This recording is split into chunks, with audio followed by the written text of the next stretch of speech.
بسم اللہ الرحمن الرحیم۔ بسم اللہ الرحمن الرحیم وبہ نستعین۔ نسیم صبح کا پیغام لے کر حاضر خدمت ہیں۔ آج ایک ایسی مسئلے پر گفتگو کرنا چاہتے ہیں جس کا شکار اکثر لوگ آج کل پائے جاتے ہیں۔ ان میں اکثریت خواتین کی ہوتی ہے اور کچھ مرد بھی ہوتے ہیں جو اس کا شکار ہوتے ہیں۔ کیا ہے وہ نقطہ، کیا ہے وہ مسئلہ؟ مسئلہ ہے سسرال والی زندگی خواتین کی اور ازدواجی زندگی مردوں کی۔ مطلب کیا ہے؟ کئی بار آپ نے دیکھا ہوگا کہ بہت ساری عورتیں، بہت ساری لڑکیاں اپنی سسرالوں میں جا کر خوش نہیں رہ پاتی۔ کوئی اپنی ساس سے پریشان ہے، کوئی اپنی نند سے پریشان ہے، کوئی اپنے شوہر سے پریشان ہے، کسی کو دیور جیٹھ ستا رہے ہیں، تو کسی کوئی اور ایسا مسئلہ ہے سسرال سے متعلق، اور بہرحال وہ پریشان ہے۔ مردوں کا مسئلہ کیا ہوتا ہے؟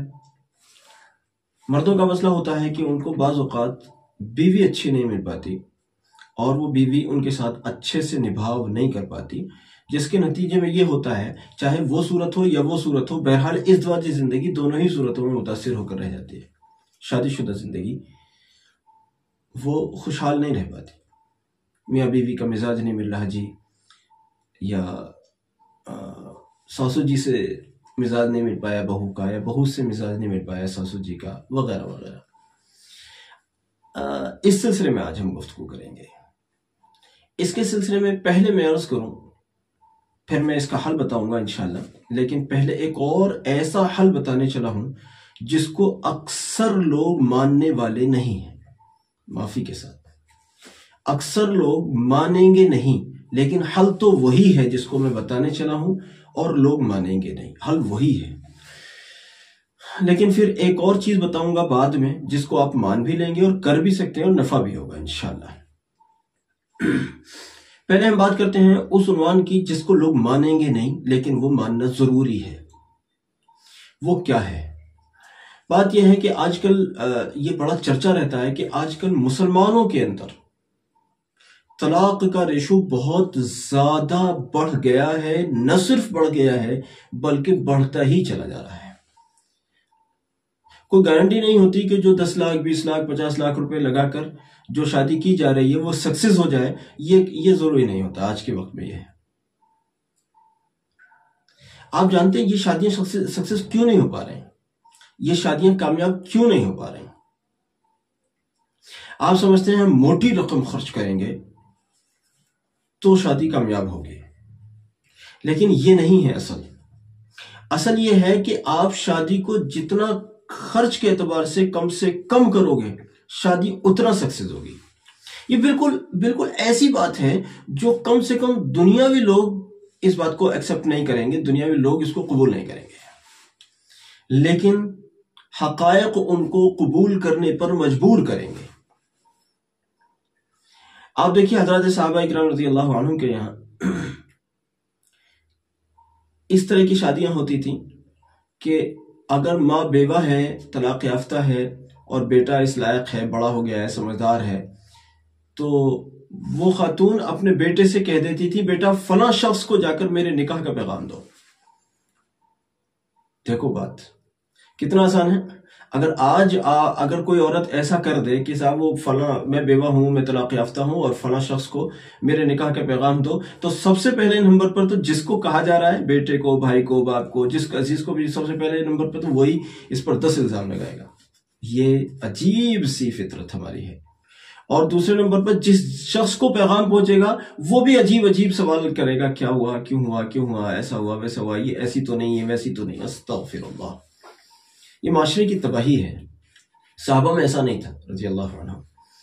صحابہ میں تو یہ تھا کہ ایک رشتہ سمجھ آ گیا اور اس کو پیش کر دیا، اگر سامنے والے نے اس کو قبول کر لیا تو بہت اچھا، اور قبول نہیں کیا تو کوئی بات نہیں۔ اور پھر دوسری صورت کیا ہوتی تھی؟ چلیے مان لیجئے کہ رشتہ قبول ہو گیا، تو پھر یہ نہیں ہوتا تھا کہ ٹھیک ہے ہم 2 سال تک ذرا آپ کو دیکھ لیں، 2 سال تک راتوں کو بیٹھ کر فون پہ بات کریں گے، گناہ کمائیں گے، یہ کریں گے وہ کریں گے، اور اس درمیان میں 1000 قسم کی رسمیں کریں گے، 10-20 لاکھ روپے برباد کریں گے، اس کے بعد شادی سمجھ میں آئی تو کر لیں گے، نہیں تو پھر آپ ہم پر الزام لگانا، ہم آپ پر الزام لگائیں۔ یہ سب تھیٹر نہیں تھا، بلکہ یہ تھا کہ رشتہ پہنچا ہے، ادھر سے پہنچا ہے تو مطلب ادھر سے قبول ہے، تو اسی لیے ادھر سے پہنچا ہے۔ اب ادھر والوں نے بھی مان لیجئے قبول کر لیا کہ ہاں بھائی ٹھیک کہہ رہے ہیں آپ جس شخصیت کا پیغام نکاح لے کر آئے ہیں، رشتے کا جو پیغام لے کر آئے ہیں وہ ٹھیک ہے میرے لیے، وہ لڑکی ہے لڑکا جو بھی، تو نکاح وہ آج ہی ہوتا تھا، کیونکہ حدیث میں ہے نا جب مناسب جوڑ کا رشتہ مل جائے تو پھر اس میں تاخیر نہ کرو۔ وہ نکاح آج ہی ہوتا تھا، اور پھر وہ لڑکی آج رات کو اپنے شوہر کے پاس ہوتی تھی، وہ لڑکا آج رات کو اپنی بیوی کے پاس ہوتا تھا۔ اب نہ کوئی جہیز ہے، نہ کوئی بارات گئی ہے، نہ کوئی لمبی چوڑی دیگیں چڑھائی گئی ہیں، نہ کوئی لال خط آیا ہے، نہ کوئی ہلدی کی رسم ہوئی ہے، نہ کوئی مایوں کی رسم ہوئی ہے، نہ کوئی صاحب گود بھرنے کی رسم ہوئی ہے، نہ کوئی سگائی کی رسم ہوئی ہے، نہ کوئی منہ دکھائی کی رسم ہوئی ہے، نہ کوئی جوتے چرائی کی رسم ہوئی ہے، اور کیا کیا ہوتا ہے پتہ نہیں، وہ سب کچھ سب واحیات آ چکا ہے یہ سب۔ اور یہ یاد رکھیے گا یہ سب غیر مسلموں سے ہمارے ہاں آیا ہے، سب کا سب یہ گناہ کبیرہ کے زمرے میں ہے، غیروں کی نقل کرنے کے واسطے سے۔ اب اتنے سارے گناہ کرنے کے بعد میں ہمارے یہاں شادی ہوتی ہے، اور پھر کہتے ہیں اس شہر کے شہر قاضی سے نکاح پڑھوائیں گے، فلاں بزرگ آج کل بڑے مشہور بزرگ ہیں، دیوبند کے محتمم ہیں، اور صاحب نظام الدین کے اولیاء میں سے ہیں، اور صاحب رائے پور کے ولی ہیں، اور صاحب فلاں آستانے کے مجاور، ان سے نکاح پڑھوائیں گے۔ ارے 1000 قسم کے حرام کر کے یہاں سے ہم رسم و رواج کے نام پر جا رہے ہیں۔ اب چاہے کتنے بڑے ولی سے جا کر آپ نکاح کراؤ، برکتوں کا تعلق صرف دعاؤں سے نہیں ہے، بلکہ برکتوں کا تعلق اعمال سے ہے۔ جس شادی میں اتنے قسم کی خرافات ہو رہی ہوں جو خالص اکثر ناجائز ہیں اور بے شمار ان میں حرام درجے کی ہیں، جن شادیوں میں اس طرح کی خرافات ہو رہی ہوں، ان شادیوں کو سکسیس ہونے کی آپ امید لگا کر بیٹھیں۔ یہی وجہ ہے کہ آج کل طلاق کا ریشو انتہا کو پہنچا ہوا ہے، انتہا کو پہنچا ہوا ہے۔ اگر کسی وکیل سے جا کے ملاقات کرو، وہ کہتا ہے کہ جتنے مسلمانوں کے طلاق کے کیسز ہیں اتنے کسی کے بھی نہیں ہیں، اور اس کی وجہ یہ نہیں ہے کہ صاحب یہ یوں ہے، یہ یوں، نہ، اس کی یہ وجہ یہ نہیں ہے، بلکہ اس کی وجہ یہ ہے، میں دیکھ رہا ہوں آج کل رسم و رواج کو نبھانے کے نام پر چاہے نماز چھوڑنی پڑے، چاہے روزہ چھوڑنا پڑے، چاہے سود کا قرضہ لینا پڑے، لیکن رسم نہیں چھوٹنی چاہیے۔ سنت چھوٹتی ہے، سنت کا تو نام ہی نہیں ہے، سنت کو چھوڑ دیے میاں، فرض کا نام نہیں ہے۔ جب شادی کی رسموں کے نام پر جب جمع ہوتے ہیں تو فرض نماز کا نام نہیں ہوتا، سنتوں کی بات کہاں سے آ گئی؟ سنتوں کے لیے تو ماشاءاللہ بس اللہ ہی ہمیں ہدایت دے۔ ہندوستان کے مسلمان تو یہ کہتے ہیں کہ بھائی ہم ان سے کہیں بھائی نبی صلی اللہ علیہ وسلم کا طریقہ اس سلسلے میں یہ ہے، تو لوگ کہتے ہیں ارے بھائی ان کی بات اور تھی، یعنی آپ نے سنت کو چھوڑنے کا ایک بہانہ وضع کر لیا ہے۔ تو ایسی صورت میں شادیاں سکسیس ہوں گی؟ ہرگز بھی نہیں۔ اور نتیجہ یہ ہے جس قدر ذلت اس وقت ہماری شادیوں میں مسلط ہے کہ آج شادی ہو رہی ہے، کل کو طلاق ہو گیا، اس مہینے میں شادی ہو رہی ہے، اگلے مہینے میں مقدمہ پڑا ہوا ہے، اب پتہ چلا وہ 6 سال 7 سال 8 سال تک سرکاری عدالتوں میں مقدمے چل رہے ہوتے ہیں، وہ بھی ان کو سالو نہیں کرنا چاہتے، ان کو حل نہیں کرنا چاہتے، ان پر فیصلہ نہیں کرنا چاہتے، اور یہ بھی اسی لائق ہیں، کیونکہ جو نبی صلی اللہ علیہ وسلم کے طریقے کو ٹھکرائے گا ذلت اس کا مقدر بن کر رہے گی، چاہے آپ کروڑ پتی بن جائیں، ارب پتی بن جائیں، شادیوں میں چاہے کروڑوں روپے کے جہیز دیں، لیکن اگر شادیوں میں کروڑوں روپے کے جہیز سے اگر شادیاں سکسیس ہوا کرتی تو کم سے کم خرچ والی شادی برکتوں والی ہے، یہ مفہوم حدیث میں نہیں ہوتا۔ اور مزے کی بات ہم تو یہ دیکھتے ہیں، اگر ہم اپنے کسی عزیز کو یہ بات کہتے ہیں کہ بھئی یہ والا کام نہیں کرو، یہ جائز نہیں ہے، تو وہ پتہ ہے کیا کرتا ہے؟ وہ یہ کرتا ہے وہ ہمیں خبر نہیں دے گا، کرے گا وہی جو اس کو کرنا ہے، بس کیا کرے گا؟ ہمیں خبر نہیں دے گا۔ اللہ کا شکر ہے ویسے الحمدللہ ہم تو اس مزاج کے آدمی نہیں ہے، ہمیں تو ضرورت ہی نہیں ہے لوگ ہمیں شادیوں میں بلائیں، ہمارا یہ مزاج ہی نہیں ہے، ہم چاہتے ہی نہیں کہ ہمیں کوئی شادیوں میں بلائے، ہم تو اس کے زیادہ احسان مند ہوتے ہیں جو ہمیں شادی میں نہ بلائے۔ ہمیں جانا بھی نہیں ہے، نہ یہ شادیاں اس لائق ہیں کہ ہم جیسا آدمی یا کوئی شریف آدمی یا کوئی دیندار آدمی ان خرافاتی شادیوں میں شریک ہو. یہ شادیاں اس لائق ہیں ہی نہیں. یہ تو واہیات گردی کے کام ہیں آج کل وقت جو ہمارے معاشرے میں ہو رہا ہے. ہم اپنے معاشرے کی بات کر رہے ہیں، میں پوری دنیا کی بات نہیں کر رہا. ہو سکتا ہے الگ الگ معاشروں میں کچھ بہتر ہو. سنا ہے یہاں ہمارے یہاں گجرات وغیرہ میں کچھ بہتر شادیاں ہوتی ہیں، ایسا میں نے سنا ہے، دیکھا نہیں ہے میں نے کسی شادی کو. لیکن ہمارے یہاں یو پی، دلی، ہریانہ، راجستھان اور یہ جو پورا جو اطراف ہے، اس میں شادیوں میں کوئی خیر نظر نہیں آتی. ایک سنت نکاح کے نام پر 1000 قسم کے حرام افعال ہوتے ہیں، ناجائز کام ہوتے ہیں، جب جا کر وہ سنت ادا ہوتی ہے. تو بہرحال ایک بات تو یہ ہے کہ جب تک امت شادیوں کو سنت پر نہیں لائے گی، جب تک شادیاں سکسیس نہیں ہو سکتی. ہو گئی ہوں کسی کی سکسیس، ایسا بھی نہیں کہ 100% طلاق ہی ہو جاتے ہیں، ایسا بھی نہیں ہوتا. کسی کی بائی دی وے ہو گئی. اب چلیے یہ تو ایک ایسی بات ہو گئی جس کو آپ ماننے والے نہیں ہیں، یعنی اکثریت نہیں مانے گی. لیکن میں نوجوانوں سے پھر بھی کہوں گا، آپ لڑکے ہیں یا لڑکی، آپ اپنی شادیوں میں جہاں بہت ساری شرطیں رکھتے ہیں، خدا کے واسطے ان ساری شرطوں کو چھوڑ کر ایک شرط رکھیے کہ میں نبی صلی اللہ علیہ وسلم کے طریقے کے مطابق نکاح کروں گا یا کروں گی. پھر دیکھیے آپ کی شادی میں کتنی برکت ہوتی ہے. اب کوئی وظیفہ پڑھنے کی ضرورت نہیں ہے. اکثر یوں بائی دی کوئی نہیں چل پایا کسی کا معاملہ، وہ ایک الگ بات رہی. چلیے جی، اب دوسرے پہلو کی طرف آتے ہیں. دوسرا پہلو یہ ہے کہ مان لیجیے کسی لڑکی کی بڑی تمناؤں کے بعد، بڑی امیدوں کے بعد، بڑی عمر ہو جانے کے بعد، بڑے چھاننے پھٹکنے کے بعد، بڑے انتظار کرنے کے بعد جیسے تیسے شادی ہو پائی، اور وہ بیچاری کسی کو ساس ستا رہی ہے، کسی کو نند ستا رہی ہے، کسی کو شوہر سے نہیں مزاج مل رہا ہے، کسی کو سسرال پسند نہیں آ رہی، کسی سسرال والے کو یہ لڑکی پسند نہیں آ رہی. تو ایسی صورت میں اب کیا کریں؟ پہلا اسٹیپ وہ ہے جو میں نے ذکر کیا. اب دوسرے اسٹیپ کی بات کر رہے ہیں. اگر یہ لڑکی، یا اگر اس مرض کا شکار، اس مسئلے کا شکار اگر لڑکا ہے تو لڑکا، اور لڑکی ہے تو پھر لڑکی یہ کرے کہ یہ جو ہمارا درود امی کا جو عمل ہے عشاء کی نماز کے بعد 500 مرتبہ، اس کو آج ہی سے پڑھنا شروع کر دیں، جیسے بھی پڑھ سکتے ہیں.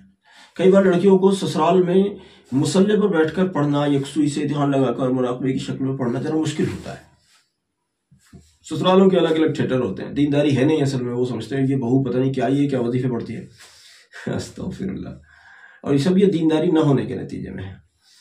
تو اگر ایسے بھی نہیں تو بہرحال جیسے بھی اس کو ممکن ہے وہ درود شریف 500 مرتبہ پڑھے. اور یہ کوئی چلہ نہیں ہے، یہ کوئی وظیفہ نہیں، یہ پوری زندگی کی ایک عبادت ہے. اور اسی میں اپنے سسرال سے جڑے ہوئے جو مسائل ہیں، ساس پریشان کر، اگر ناجائز ستا رہی ہے تو بات ہو رہی ہے. اگر وہ جائز حق پر ہے تو پھر اپنی اصلاح مانگے کہ یہ تو صحیح ہے مگر میں غلطی پر ہوں، تو اللہ میری اصلاح فرما دیجئے. میرے کو یہ بات سمجھ میں تو نہیں آتی لیکن اللہ مجھے سمجھا دیجئے. ایسا بھی تو ہوتا ہے نا، کبھی اپنی بھی غلطی ہوتی ہے. لیکن اگر مان لیتے ہیں فی الحال بات ہو رہی ہے سامنے والے کی غلطی ہے اور سامنے والا ہمیں ناجائز ستا رہا ہے، تو پھر یہ درود شریف پڑھ کر روزانہ اللہ سے دعا کی جائے کہ اللہ اس کے شر سے ہمیں بچا لے، اس کے مزاج کو ہمارے لیے نرم کر دے. اس ٹائپ کی دعائیں کی جائیں. میاں بیوی کا اگر مسئلہ ہے اور شوہر کی بیوی سے یا بیوی کی شوہر سے اگر مزاج نہیں آشنائی ہو رہی ہے، مزاج نہیں مل رہا ہے، تو بھی اس درود شریف کو پڑھتے رہیں اور دعائیں کرتے رہیں. آپ یقین جانیے اللہ نے چاہا تو پوری زندگی بہت کامیاب گزرے گی انشاءاللہ. بطور خاص میں شادی شدہ زندگی کی بات کر رہا ہوں اس وقت. آج جو ہم بات کر رہے ہیں شادی شدہ زندگی کی بات کر رہے ہیں. تو انشاءاللہ بہت کامیاب زندگی گزرے گی. تو اس لیے آپ اس کو اختیار کریں، اس درود شریف کو پوری زندگی کے لیے اختیار کریں. بہت نفع ہوگا. شادی شدہ زندگی بھی کامیاب ہوگی انشاءاللہ. اور اس کے علاوہ اور بھی جو بھی مسائل ہوں گے، چاہے اولاد سے متعلق ہوں یا رزق کے متعلق مسائل ہوں یا جو بھی جس بھی لائن سے ہیں، انشاءاللہ کامیاب رہے گا. اس لیے میرے دوستو میری گزارش ہے کہ آپ درود امی کو اپنی زندگی کی تمام حاجتوں کے لیے پڑھا کرو، تمام حاجتوں کے لیے پڑھا کرو. اور چلتے چلتے میں ایک بات آپ کو کہہ دوں، آج کل جو ہمارے یہاں خرافات کی شادیاں ہو رہی ہیں، چونکہ آج ہم نے شادیوں کا ذکر کیا ہے، ان شادیوں میں شرکت کرنے کو گناہ کبیرہ کے جیسا سمجھو. مجھ پر علماء فتویٰ نہ لگائیں، لیکن جب علماء بھی جب جاتے ہیں نا ان شادیوں میں، تو وہاں سے بس جل بھن کر ہی اپنے جلے بھنے دل کو ہی لے کر لوٹتے ہیں کہ ہائے اللہ، جس امت کو اتنی سادگی اور شرافت اور نیکی اور طہارت کا سبق دیا گیا تھا، آج وہ امت نیکی اور طہارت کو تو جیسے بھول ہی گئی ہے۔ جب 1000 لوگوں کی شادی ہوتی ہے، 1000 لوگ شادی میں شریک ہوتے ہیں، ان میں 5 آدمی نمازی مشکل سے نکلتے ہیں، ان میں بھی کسی کی کھانے کے نام پر نماز نکل گئی، کسی کا بھی نکاح ہو رہا تھا اس لیے نکاح میں بیٹھا تھا میں تو اس لیے جماعت نکل گئی، کسی کا کچھ ہو رہا تھا اور بعض تو نعوذ باللہ، ابھی ہم کل پرسوں ایک جگہ گئے، وہاں تو یہ کہہ رہے تھے وہ لوگ، میں نے ان سے کہا، شادی نہیں تھی، ایک اور پروگرام تھا، تو اس پروگرام میں نے ان سے کہا، میں نے کہا بڑے عجیب بات ہے کہ یہاں کسی ایک آدمی نے بھی نماز نہیں پڑھی، تو ان میں ایک شخص نے کہا صحابہ کی بھی نمازیں چھوٹ جاتی تھی۔ نعوذ باللہ من، استغفر اللہ، اپنی جہالت کو چھپانے کے لیے صحابہ پر حملے۔ یہ کتنی خطرناک بات ہے، یہ کتنی خطرناک بات ہے، یہ کتنی خطرناک بات ہے۔ اس لیے ایسی شادیوں میں شریک ہونے سے اجتناب کیا جائے، یہ نہایت لازمی ہے۔ رہ گئی بات یہ کہ جس سماج کے ساتھ چلنا پڑتا ہے، یاد رکھیے گا جو لوگ سماج کو فالو کرتے ہیں وہ شریعت پر نہیں چل سکتے۔ شریعت آسان ہے، سماج کو فالو کرنا مشکل ہے۔ سماج والے چاہتے ہی نہیں کہ آپ نماز پڑھیں، آپ داڑھی رکھیں، آپ کچھ ذکر اذکار کریں، آپ حجاب کریں، آپ تسبیح پڑھیں، آپ کچھ اللہ اللہ کریں، وہ نہیں چاہتے۔ وہ تو چاہتے ہیں جو ہم کر رہے ہیں وہ آپ کریں، ہم صحیح کر رہے ہیں یا غلط کر رہے ہیں بس وہ آپ بھی وہی کریں۔ تو سماج کے ساتھ چلنے والے لوگ شریعت پر نہیں چل سکتے، اس لیے سماج کو تو لات مارنی ہی پڑے گی، اس کے بعد شریعت کا کوئی حصہ ہاتھ آ سکتا ہے۔ ہو سکتا ہے آپ کو میری بات سے اتفاق نہ ہو، لیکن میرا اپنا نظریہ یہی ہے اس سلسلے میں، اور اسی وجہ سے میں شادی بیاہوں سے تقریباً کلی طور پر دور رہتا ہوں۔ اللہ ہمیں ان خرافاتی شادیوں کے شر اور فتنوں سے محفوظ فرمائے۔ ہمارے اس پیغام کو ساری امت تک پہنچائیے۔ جزاک اللہ، السلام علیکم ورحمۃ اللہ۔